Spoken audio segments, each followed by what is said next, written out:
Hello friends, welcome to my channel the legal बागबा। मैं हूं आपका दोस्त और host advocate Nitesh Sinha. So today we will going to learn about the topic increase of rent in respect to excess area. So, the topic covers from the chapter section 31. So, from section 31 says that application for increase of rent in respect of land held in excess of the area for which rent was previously paid. So, what it says application for the increase of rent. There is an application for what? For the increase of rent. तो एक application होगा rent बढ़ाने के लिए इन respect of land held in excess of the area. तो कैसे land के लिए? एक ऐसा लैंड जिसका एक्सेस ऑफ एरिया यानी कि जिसका क्षेत्रफल बढ़ा हुआ हो, for which rent was previously paid, जिसका रेंट पहले भी पे किया गया हो। पहला कहता है where the land is held by an occupancy raiyat in excess of the area for which rent has previously been paid by him, no increase shall be made to the rent payable by him except by order of the revenue officer passed under chapter 12।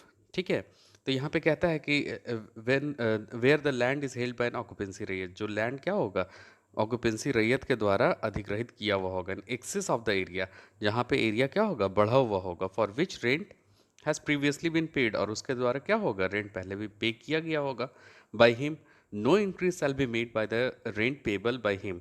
तो यहाँ पे कोई भी increase नहीं होगा made to the rent payable by him except by the order of the revenue officer. तो अगर rent अगर बढ़ाया जाएगा, रेंट अगर बढ़कर उस एक्सेस एरिया का पे किया जाएगा, तो वो सिर्फ और सिर्फ कौन करेंगे? तो रेवेन्यू ऑफिसर। और रेवेन्यू ऑफिसर कौन से चैप्टर के अंदर वो कर सकते हैं? तो चैप्टर 12। तो हम लोग पहले भी देखे थे सेक्शन 29 में कि चैप्टर 12 में रेवेन्यू ऑफिसर का पावर है, इस चैप्टर 12 में रेवेन्यू ऑफिसर का पावर है, और सेक्शन 29 में डिप्टी कलेक्टर का पावर है। ठीक है, तो यहाँ पे रेवेन्यू ऑफिसर का पावर कितने में आएगा? चैप्टर 12 में। By an order of the deputy commissioner passed on application made to him by landlord. और ये कब करेगा रेवेन्यू ऑफिसर? जब ऑर्डर पास किया रहेगा डिप्टी कमिश्नर से। तो जब डिप्टी कमिश्नर ऑर्डर पास करेंगे तो ही रेवेन्यू ऑफिसर वो चैप्टर 12 से क्या करेगा? रेंट को बढ़ा सकता है। So passed on an application made by him by the landlord. तो एप्लीकेशन कौन लिखा होगा? लैंडलॉर्ड लिखा होगा। किसको लिखा होगा? डिप्टी कमिश्नर को लिखा होगा। और डिप्टी कमिश्नर ऑर्डर पास करेंगे। जब ऑर्डर पास कर देंगे तो रेवेन्यू ऑफिसर फिर क्या करेगा? चैप्टर 12 के अंतर्गत वो increase in respect of land का जो एक्सेस एरिया बढ़ा हुआ उसमें रेंट जो है बढ़ा सकता है। So except by the order of the revenue officer. ठीक है, now so every such application shall specify. तो जितने भी लैंडलॉर्ड एप्लीकेशन लिखेंगे डिप्टी कमिश्नर को, उसमें क्या क्या स्पेसिफाई होगा? सो पहला होगा the yearly rent payable by the raiyat at the date of the application. तो जितना ईयरली रेंट पे कर रहा है रैयत, उस डेट ऑफ एप्लीकेशन से मेंशन किया हुआ होगा, from the date at the date of the application, जिस तारीख से है। The area and description of the land for which the said rent is payable. तो जो एरिया है और उसका डिस्क्रिप्शन है, जो कितना बड़ा एरिया है, कितना बड़ा क्षेत्रफल है उस जमीन का, for which the said rent is payable. The proceedings if any by which the said rent was fixed. तो कोई भी प्रोसीडिंग यानी कोर्ट में कोई प्रोसीडिंग चला होगा, उससे रेंट क्या होगा? फिक्स किया होगा। तो वो भी आपको बताना है क्या एप्लीकेशन में, जो डिप्टी कमिश्नर को लिख रहे हैं। The general rate prevailing in the village corresponding classes of lands. और जनरल रेट क्या विलेज में चल रहा है, उस गांव में कितना वो ज़मीन का वहाँ का रेट चल रहा है, करस्पॉन्डिंग क्लासेस ऑफ लैंड, उस तरह के ज़मीन का कितना रेंट चल रहा है, उसको भी आपको प्रिवेल करके मेंशन करना है। So that date as nearly as it can be ascertained when the said general rate was last adjusted in the village। ये भी क्या है? डेट को भी असरटेन करना है, मतलब निश्चित करना है। when the said general rate was adjusted, तो लास्ट एडजस्टेड रेट कितना था विलेज में, वो मेंशन करना है। Next, the area and description of the land held in excess of the area. तो एरिया का डिस्क्रिप्शन, एरिया एंड डिस्क्रिप्शन मतलब क्षेत्रफल और उसका कितना दूर तक फैला हुआ वो लैंड, हेल्ड इन एक्सेस कितना दूर तक उसका फैलाव है, of the area for which rent has been previously been paid. तो पहले उस जो क्षेत्रफल का जो एरिया जो था उसका कितना दूर तक एक्सेस में फैला हुआ था और उसका कितना रेंट प्रीवियसली पे किए थे, वो भी इस एप्लीकेशन में मेंशन करना होगा। And in respect of which N increase of rent is claimed. और किस रिस्पेक्ट में वो इंक्रीज ऑफ रेंट जो था यहाँ पे वो क्लेम किया गया था, यानी कि निश्चित किया गया था। और if the landlord is unable to indicate any particular land as being held in excess. और लैंडलॉर्ड कहीं कहीं पे ऐसा हो जाता है कि वो अनेबल टू इंडिकेट, उनको पता ही नहीं होता है कि कितना पर्टिकुलर लैंड मतलब बढ़ा हुआ क्षेत्रफल में हेल्ड इन एक्सेस उसके पास है। तो ये लैंडलॉर्ड कभी कभी असर्टेन नहीं कर पाता है, बता नहीं पाता, unable to indicate. So then the area alone. तो जो एरिया है अलोन मतलब जो भी एरिया उसके पास में बचा हुआ है उसके बारे में लैंडलॉर्ड बताएगा, और बाकी जो इंडिकेट नहीं कर पाया है जो हेल्ड इन एक्सेस एरिया था तो उसको नहीं बताएगा। तो अगर नहीं बताया तो उसमें एप्लीकेशन में वो मेंशन नहीं होगा, और अगर इसको पता है और नहीं बताया तो वो मेंशन हम लोग को एप्लीकेशन में कर देना है। So the amount of the said increase, और कितना अमाउंट बढ़ा हुआ था वो भी हम लोगों को बताना है एप्लीकेशन में। So the manner in which the said increase has been और शुड बीन असेस्ड, तो क्या है, किस मैनर में इंक्रीज जो हुआ था रेंट जो था वो एसेस्ड था, मतलब कि उसको लागू किया गया था या उसमें देय हो गया था, ठीक है। और एनी अदर प्रिस्क्राइब पर्टिकुलर्स, और कोई भी उससे संबंधित कोई भी प्रिस्क्राइब पर्टिकुलर्स उस in excess land of area जो है, जो बढ़ा हुआ क्षेत्रफल है, मान लीजिए कितना क्षेत्रफल का रेंट पे कर रहा है और ये बढ़ा क्षेत्रफल है, तो इसके बारे में एक्सेस जो पर्टिकुलर्स है वो यहाँ पे बताना है, ठीक है। Now so third point says that if a survey and record of right have been made under this act or under any other law in force before the commencement of this act in respect of any land referred in clause B or clause F of subsection 2, the area and description required by those clause respectively shall be specified by stating the plot number, area and class of each field included in the land as shown by such survey and record। तो यहाँ एक चीज़ और कहता है कि सर्वे जो होता है, जो लैंड का सर्वे होता है, रिकॉर्ड ऑफ राइट मेंटेन जो किया जाता है, have been made under this act, तो जो इस एक्ट के अंतर्गत क्या हो गया, सर्वे किया गया था, रिकॉर्ड ऑफ राइट को मेंटेन किया गया था। और under any other law in force, तो कोई भी अगर वैसा कोई लॉ होगा इन फोर्स मतलब लागू हुआ होगा before the commencement of this act, तो छोटा नागपुर टेनेंसी एक्ट 1908 के एक्ट के लागू होने से पहले अगर कोई एक्ट लागू हुआ होगा, तो in respect of a land refer to the clause B and clause F, तो अगर लैंड क्या है कि उस क्लॉज में किस में बिलोंग करेगा, क्लॉज बी या क्लॉज एफ में, सबसेक्शन किसका, तो 2 का, the area and description required by those clause respectively shall be specified by stating the plot number, तो वो डिस्क्रिप्शन कैसे हम लोग को स्पेसिफाई करना पड़ेगा, तो those clause respectively shall be specified by the standing plot number, तो वहाँ पे प्लॉट नंबर मेंशन करना होगा, एरिया कितना होगा वो मेंशन करना होगा। फिर class of each field included in the land, तो कौन से क्लास का लैंड है, तो बहुत सारे क्लास ऑफ लैंड होते हैं, बंजर भूमि होता है या फिर उपजाऊ भूमि होता है, किस क्लास ऑफ लैंड में वो इंक्लूड करता है वो मेंशन करना होगा। And as soon as such survey and record, तो जो सर्वे में दिखाया गया और रिकॉर्ड में रखा गया है उसको वहाँ मेंशन करना होगा। So section 146 to 149 shall apply to every application made under this section, तो यहाँ पे सेक्शन 146 टू 149 टोटल अप्लाई होगा जब ये लैंडलॉर्ड क्या होगा, एप्लीकेशन डिप्टी कमिश्नर को लिखेंगे तो। Next, so section 32 says that procedure on receipt of such application, तो क्या क्या प्रोसीड्योर होगा अगर ऐसा एप्लीकेशन रिसिप्ट का मतलब उसको प्राप्त होता है तो। So when any such application has been received by the deputy commissioner, तो जो क्या होगा, ये एप्लीकेशन किसको लिखे थे, डिप्टी कमिश्नर को, उनको क्या होगा, रिसीव होगा, तो वो क्या कर सकते हैं, shall forthwith give notice to the content thereof to the raiyat, तो वो नोटिस जारी कर सकते हैं रैयत को। Shall refer to the entry of any relating to tenancy in the record of right prepared under this act और any other law for the timing in force, ठीक है। तो ये तो रिफर कर सकते हैं एंट्री को, कोई भी एंट्री अगर वहाँ होगा राइट ऑफ रैयत के related, related to the tenancy of the record of right, तो रिकॉर्ड ऑफ राइट के अनुसार जो भी एंट्री होगा उससे रिलेट करके टेनेंसी को क्या कर सकते हैं, प्रिपेयर्ड अंडर दिस एक्ट और any other law in force, तो वहाँ पे क्या कर सकते हैं कि वो टेनेंसी को उससे रिफ़र करवा सकते हैं, उस एंट्री के बारे में जानकारी ले सकते हैं। और may if think fit order measurement of the land held by the raiyat, और उनको अगर ऐसा लगता है तो वो क्या करा सकते हैं, ज़मीन का मापी करवा सकते हैं, किसका, तो रैयत का, ठीक है। नेक्स्ट,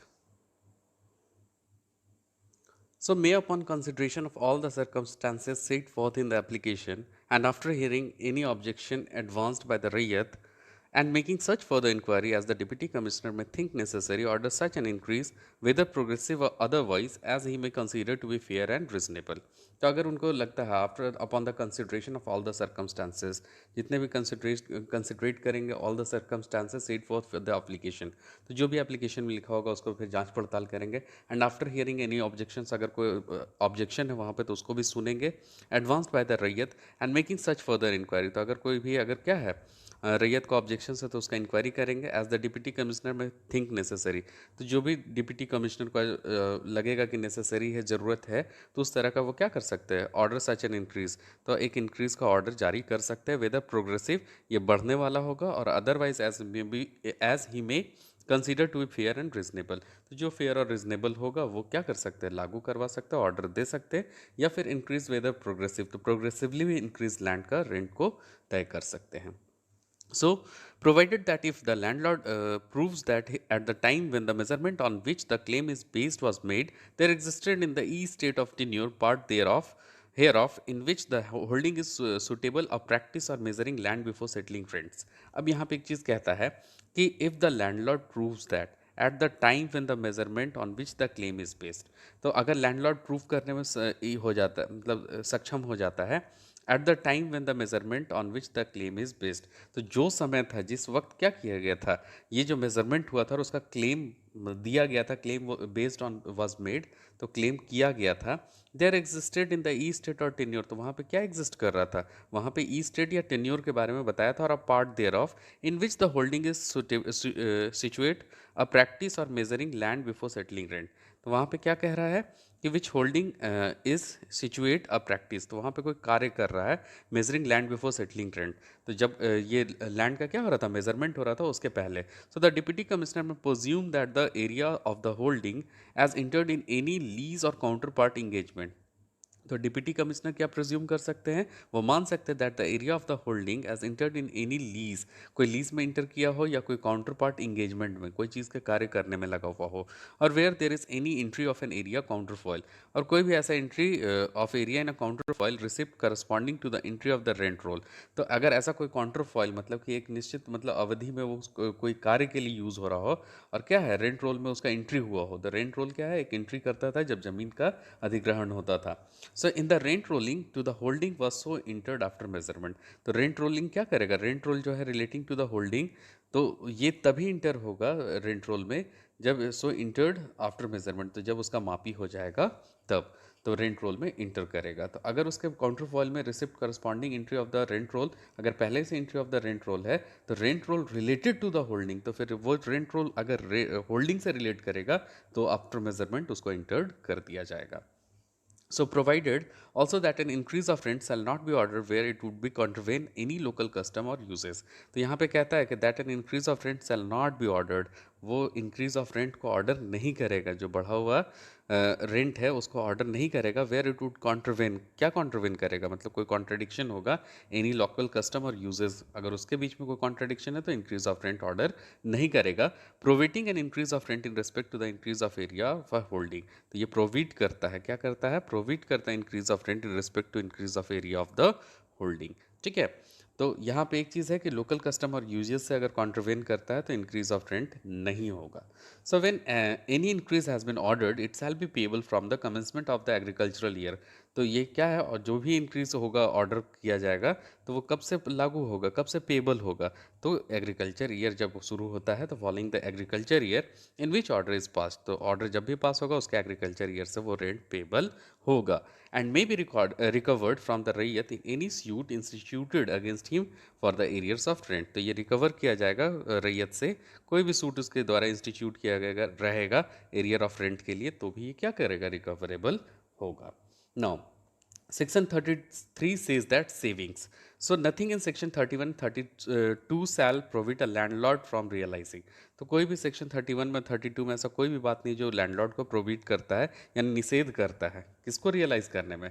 तो पहला है इंक्रीज रेंट फ्रॉम द रैयत for separate parcels of land settle with him, तो इंक्रीज रेंट फॉर रैयत, तो जो रेंट बढ़ा हुआ है रैयत का for separate parcel of land, जो अलग से उसके पास एक कोई छोटा सा लैंड होगा या बढ़ा हुआ लैंड होगा, settle with him in any manner authorised by the law, तो उसके क्या होगा, लैंडलॉर्ड के पास वो सेटल्ड होगा, वो जमीन किसके पास होगा, लैंडलॉर्ड के पास होगा, in any manner authorised by law, तो ऑथराइज्ड कौन करेगा, लॉ करेगा, उस तरह का कोई भी कोर्ट में प्रोसीडिंग्स हुआ होगा तो वो लॉ क्या कह रहा है कि लैंडलॉर्ड को वो लैंड दे दिया लेकिन उसका अभी तक क्या है, इंक्रीज रेंट रैयत सेपरेट पार्सल्स का लैंड सेटल्ड नहीं किया है और ऑर्डर के द्वारा।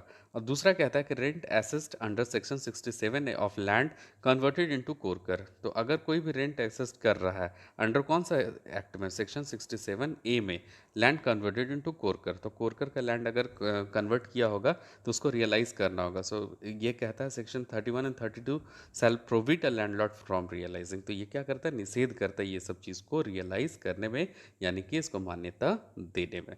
तो अगर वो लैंड क्या किया होगा, कन्वर्ट किया होगा कोरकर में, तो भी ये क्या करेगा, प्रोहिबिट करेगा। और अगर सेपरेट पार्सल लैंड जो बढ़ा हुआ था कोई भी मैनर में अगर ऑथराइज किया है लॉ उसको ज़मीन दे दिया है लैंडलॉर्ड को, कोई ऑर्डर से दिया है, कोई ऑथराइजेशन से दिया है, तो भी इसको प्रोहिबिट करेगा। सो ये कहता है सेविंग्स। ये क्या हो गया? Section 33। Now so today we have learnt increase of rent in respect of excess area. Section 31 says that application for the increase of rent in respect of land in excess in the area for which rent has previously paid. Section 32 says that procedure on receipt of such application. So what happens when the receipt of application received? And section 33 says that there is a savings. This is all about the increase in the increase of rent in respect of excess area. Now tomorrow we will learn about the reduction of the rent. So if you like my video, if you understand my video, please like, share and subscribe my channel. Thank you.